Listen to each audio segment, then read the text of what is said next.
ku CFC esangiwe Mengo mu Kisenyi esumbibwa omulabirizi Dr. David Livingstone Kiganda kukulembeddwa ye kennyini Bishop Kiganda nga kutandise na kusinza na kutendereza.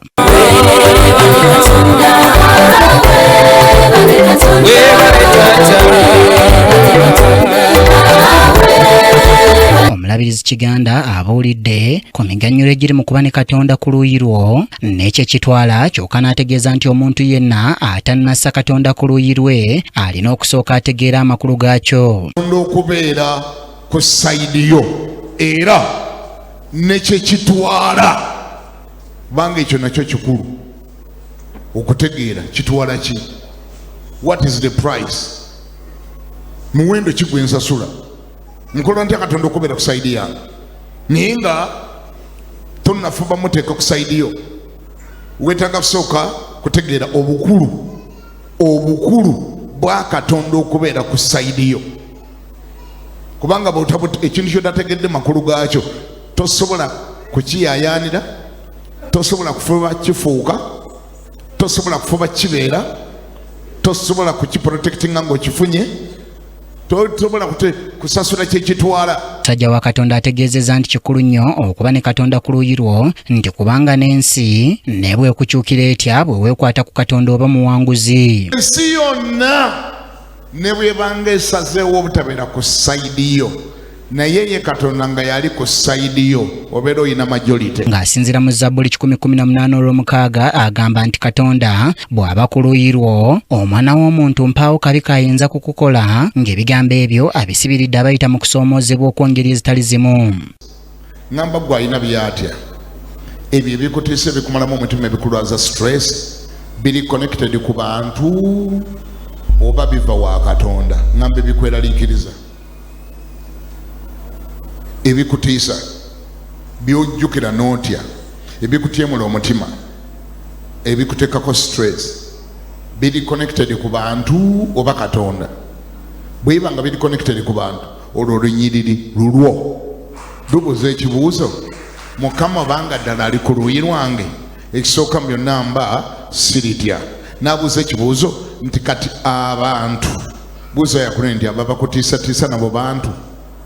Mubuuze niba nti ababakutiisatiisa nabo bantu oba si bantu? Bantu si bantu.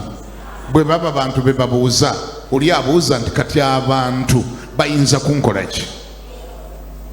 Katonda abantu abalabanga mukka bukka era buli lwakulabanga abantu bootidde akwewuunya. Mu ngeri yemu asabye abakola ebinyiiza Katonda olw'okwagala okusanyusa abaana b'abantu n'abasaba okwetondera Katonda. Emirundi gyonna gye wali osanyusizza abantu onyiize Mukama noonya engeri gy'ogyenenya. Tewaliyo kibi kinene ng'ekyo okusanyusaamu abantu naye nga mu prosesi oli mu kunyiiza Mukama. Nuga nze Mukama nali sinikyakikolera, nze yabadde neesimbyemu nnyo, nze manyi kati omusajja oyo omanyi ye boosi waffe, kati ate bw'ogaana ayinza okugoba ku mulimo, yaŋŋambye londawo kimu okukola bye ŋŋambye oba okugoba ku mulimo. Ne ŋŋamba Mukama akalimu ke kalimu sinakyakola, ne nzikiriza ne tukola bye yagambye aleme okungoba ku mulimo. Olabye nnyo kwolwo wasinza muntu, kwolwo wasanyusaamu muntu noonyiiza Mukama.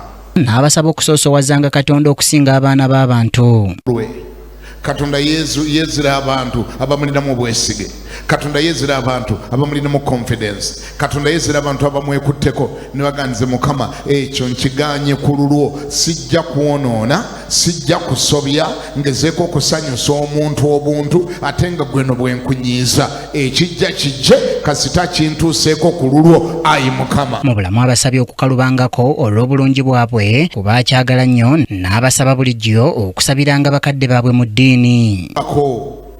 Katonda ayagala okulabako ku bantu abakalubu ku lulwe, abakalubanga Sadraki ne Mesaki ne Abedunego abagamba musajja gwoba ngoba ku mulimo naye sigenda kwebaka naawe lwa promotion, sigenda kwebaka naawe lwa kunyongeza musaala, sigenda kwebaka naawe lwa kumpa mulimo kubanga nze ndi mulonde wa Mukama. Nga yegattiddwako Omusumba Cindy Kiganda bajjukiza abakkiriza ku lukuŋŋaana olw'ekiweereza olwa Annual Ministers Conference olw'okutandika nga 26 omwezi guno ogw'omusanvu okutuuka nga 2 omwezi ogujja, bwe batyo ne babasaba okulujjumbira.